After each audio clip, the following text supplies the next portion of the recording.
Un veneziano di spicco arriva nella governance del Locarno Film Festival. È l'ex presidente della Biennale di Venezia Roberto Cicutto, veneziano di nascita, che ha guidato la Biennale nel quadriennio 2020-2024 ed ora entra a far parte del consiglio d'amministrazione del Locarno Film Festival. Poco più di un mese fa ospita la Mostra Internazionale d'Arte Cinematografica di Venezia, al fianco del suo amico e successore Pietrangelo Buttafuoco. Cicutto aveva assicurato che non si sarebbe cimentato in ruoli istituzionali per godersi un po' di meritato riposo.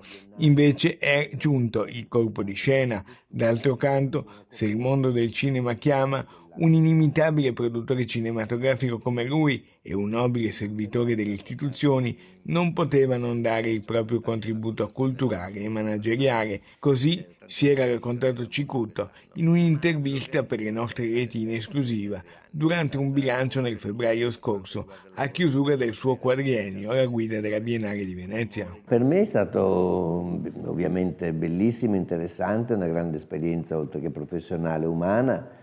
Ricordiamoci che sono arrivato una settimana prima del lockdown, non ci siamo mai fermati, ho trovato una macchina che funzionava straordinariamente bene. Lascio un po' come Bharata aveva lasciato a me, una biennale assolutamente efficiente e coraggiosa nella struttura operativa, con delle grandissime professionalità e con una situazione patrimoniale e finanziaria solida. Così Roberto Cicutto, dal 6 al 16 agosto 2025, sarà nel nuovo consiglio di amministrazione del Locarno Film Festival per la 78esima edizione della Kermesse cinematografica.